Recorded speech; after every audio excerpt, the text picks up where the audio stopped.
Hi, my name is Kimmie, and this is my road to recovery.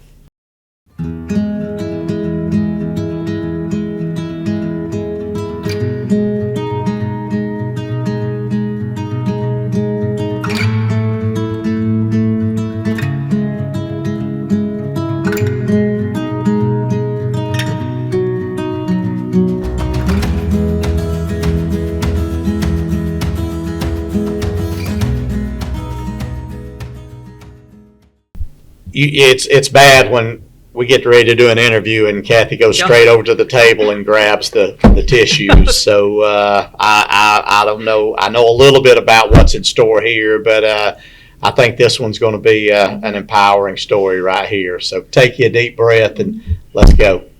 So this is Kimmie. Kimmie is one of our counselors at Lawrence County Recovery.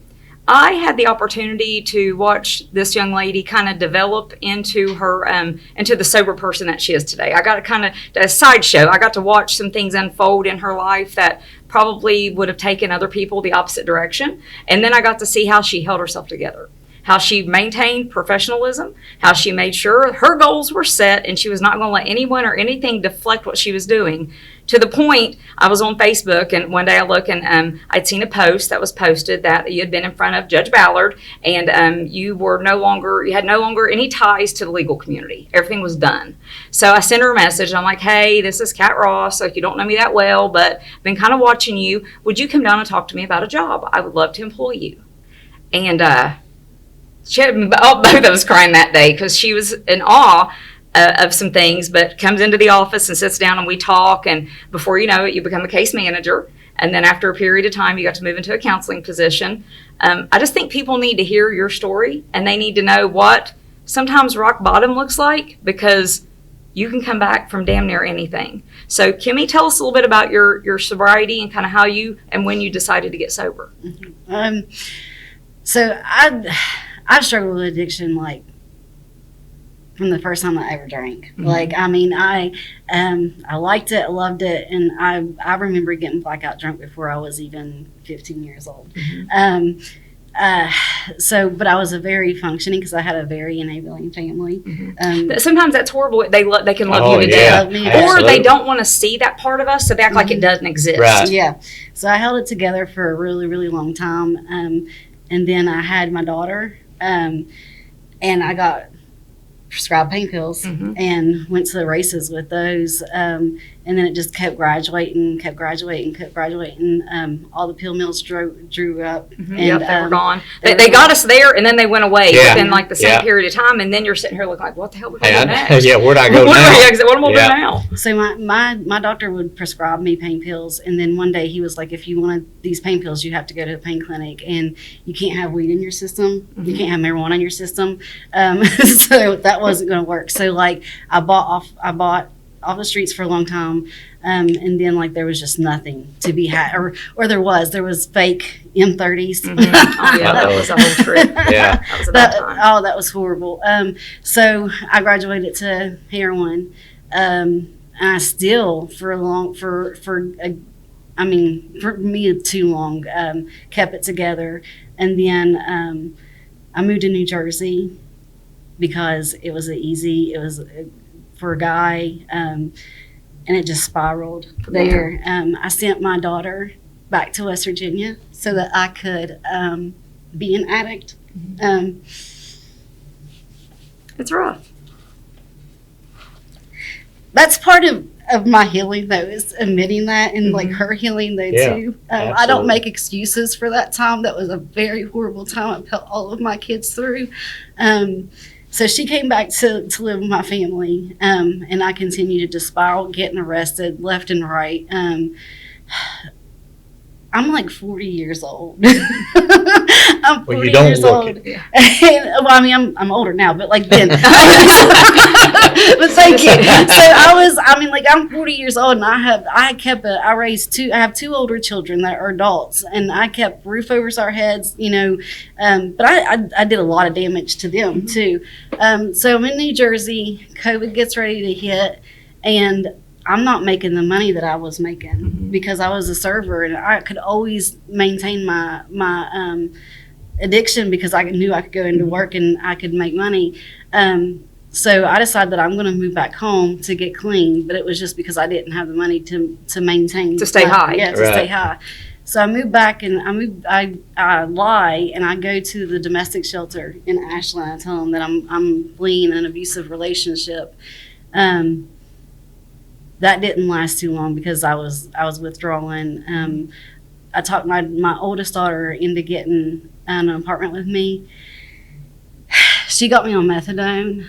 And that was, at the methadone clinic, that was the worst thing ever. I think that I tried that route too, to get sober. I obviously didn't tell my family that it was a methadone clinic, and they believed me when I was going through my court proceedings.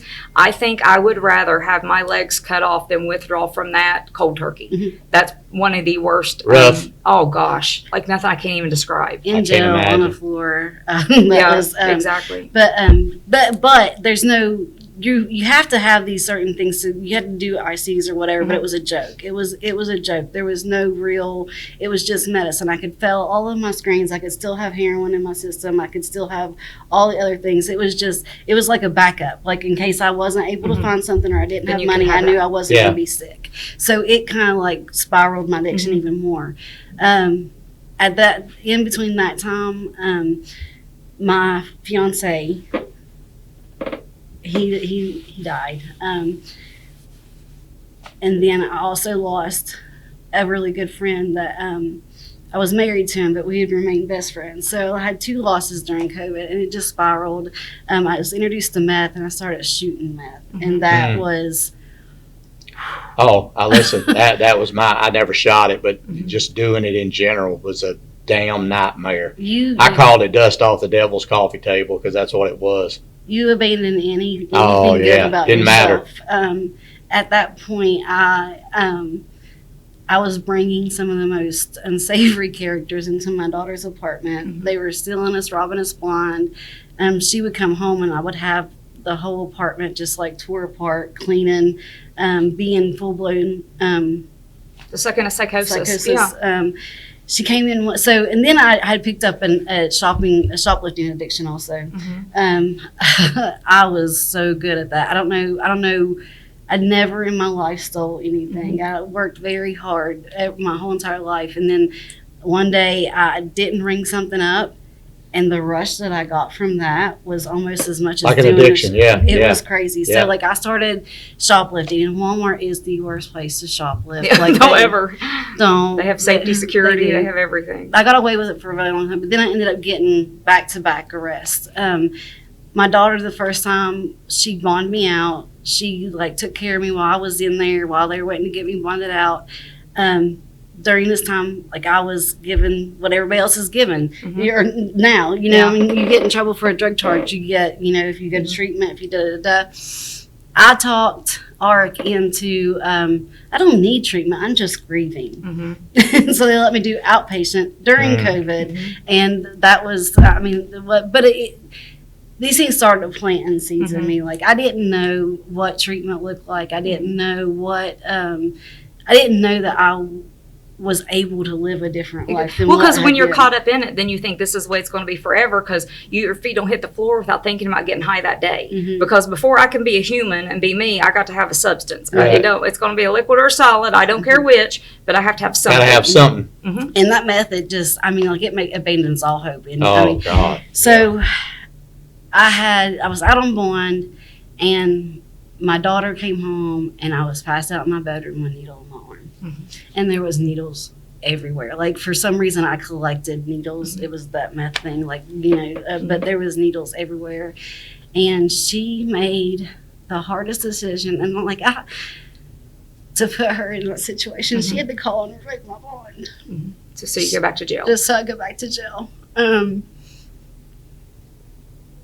She had to lure me back home too, So kind of set it up to where you were. She had to set it up to where I was home, and it was something out of a movie. There was like U.S. because it was Ohio, because I was in Kentucky, and Ohio had revoked my bond because Kentucky don't get bail bonds and stuff.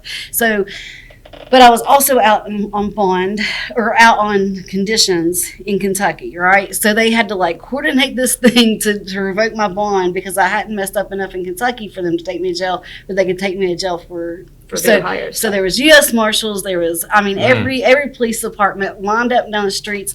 My bedroom window was like, I don't know, it's really high up in the air, but like they start beating on my door, and I kick the screen out. I'm like gonna think jump that you're gonna go out out the window because in a psycho, like I'm like Spider-Man. Yeah. I'm like I was gonna jump out yeah. the window, but I didn't, and I went back to jail. I got out. They put me back in treatment. I stayed there for 4 hours. Mm-hmm. Did you run? I ran. Ran.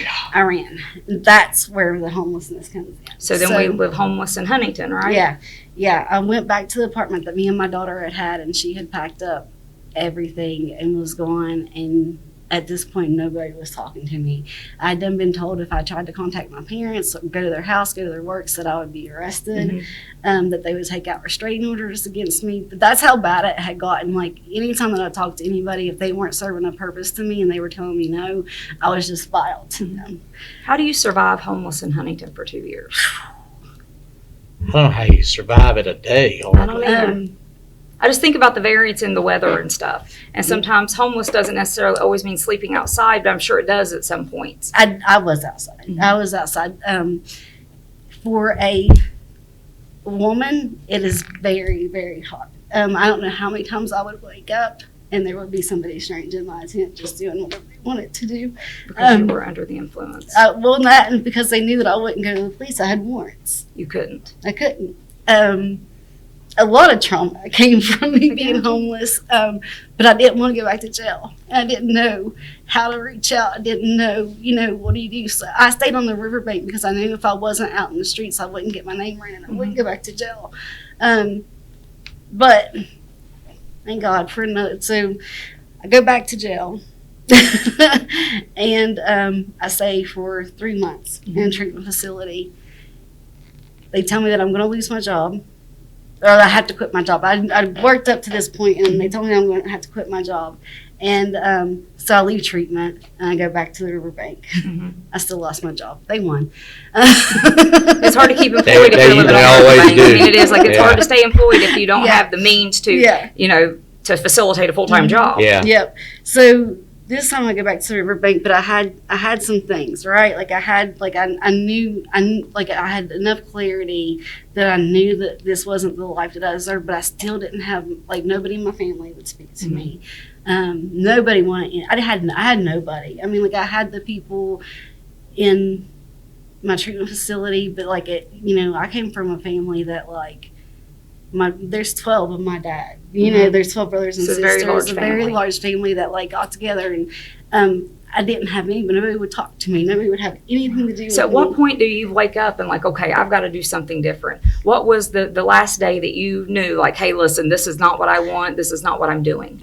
So I had gone, I had left treatment again, went back to the riverbank, and I was there for, like, almost 9-10 months. And I had somebody hold a machete to my neck for a long time.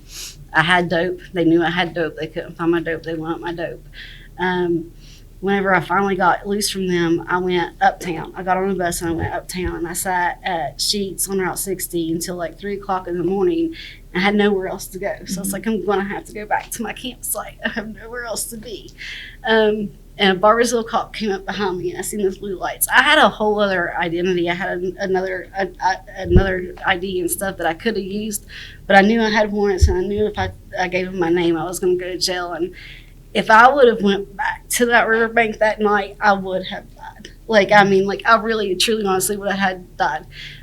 But whenever I seen those blue lights, I was like, this is it. Like, you can, like, it's either jail that's going to do it, or maybe they'll let you. Like, I didn't care. Like, I just needed somewhere safe to be because I was not safe. Like, every day was something. I mean, like, if you had fight for your life. Yeah, if you had something, somebody was stealing it from you. If you had dope, somebody was going to get close to you, wait till you either passed out or they would pass you out. But in jail, I reached back out to the facility Megan Roach, you know Megan Roach, yeah. She put money on my books and emailed me, call me right now. And so I called her and I went back into treatment. And I mean, like, I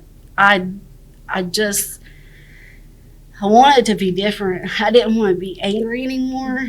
I didn't want to cause my children anymore. Like, I don't know how many shots, you know, the Facebook posts, you know, that like they had to see and what they had to see. And like, I mean, they're very, like my son, he's amazing. He's a school teacher and he's just like really by the book and like, straight-laced. Yeah, like I can't even imagine what he had to go through. What he had to go through looking at So what's your things. clean date? Tell me the day that you mark as your clean 22. date. So 10/19 of 22 is when all the other stuff goes away. This is when you decide, okay, I'm going to take control of my life and I'm going to do something different. So how do you get to the point that you're at today? Let go of God and let people, like I listened to people, like I finally shut up and just started listening to what other, like I gravitated towards, I mean, like, when like Amanda Richards, you know, like her story, whenever I was in treatment, I heard her story and I was like, if she's been through this, then I can come out on the other side. Lizzie Patrick, you know, her story, if she can do this, I can come out on the other side. We start working at 12-step program, it sounds like. And so sponsorship and everything. So that route to recovery is probably what saved your life. Oh gosh, yeah. So what's different today versus like the people that you have in your life than you did 5 years ago? What's different today? The people that I have in my life today truly care about my well-being, and I care about their. I mean, like it's.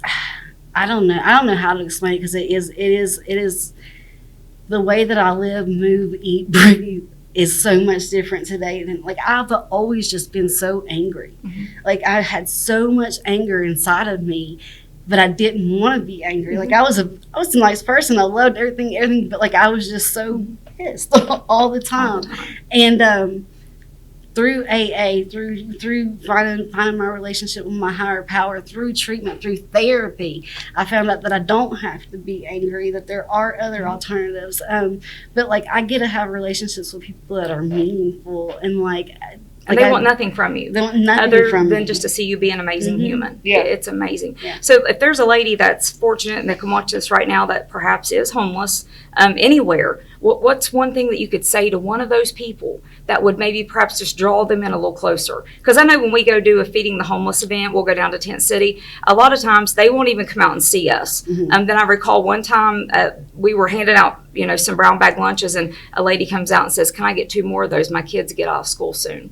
And I was like, wow, you know, that was like a breathtaking moment for me to see how it is possible to even try to function being homeless. What do you see for yourself in the next year, Kimmie? In the next year, I am really in limbo about. I mean, like I want to go back to school. I take care of my dad right now, so like at work, my dad and rebuilding the relationship with my kids is like the biggest thing. But I do want to go back to school. I do want to become a licensed therapist. I feel like I have found.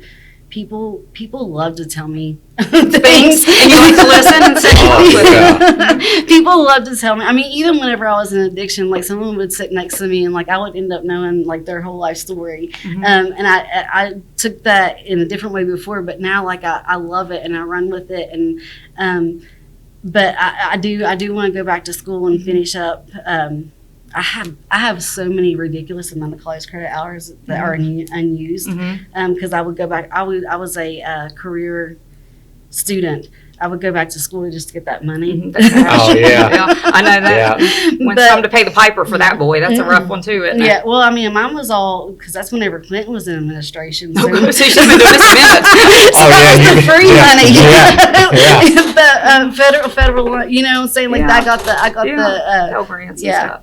So Oh, let's talk to the girl. I want you to look at these cameras. I want you to say something that would have impacted you at that time, because you have no idea how much people love to hear these success stories. And when they know that you did it, they can do it. What are you going to say to those people? That there are people that care for no reason other than they want you to be okay. That you can trust people. you can trust people in the rooms, you can trust people in treatment. I think that's like the hardest thing, was letting down that after everything that happened, was trusting people with my story. We're able to change. It doesn't matter how far gone you are. If a functioning addict mom can become homeless and bounce back and have an office, y'all trust me with a laptop and let me drive y'all's cars. Like if I can do that, like seriously, nobody's ever too far gone. You're not too far gone. You said something just a minute ago before we go. You said that you had listened to someone speak. I forgot who their name was or whatever, irrelevant. But that had such an impact on you. But what you done today into those cameras right there may possibly have that kind of impact on somebody else that's going through it. So you're just as much an influence to that young girl or guy out there as that person was that you saw that time. So always tell that story. I mean, I usually have a good comeback, but I don't have one, because that's such a tragedy to become so inspiring, to come back from that. A lot of people don't come back. Like you said, if you went back to that riverbank one more time, I would not be sitting here. Yeah. Thank God you didn't go back. Yes. Thank God you're here with us. Thank you. Thank you for sharing your story, okay? Thank you for having me. You got it. Thank you. Y'all have a great day. That won't get you. You ain't got a heart. I'm telling you that right now.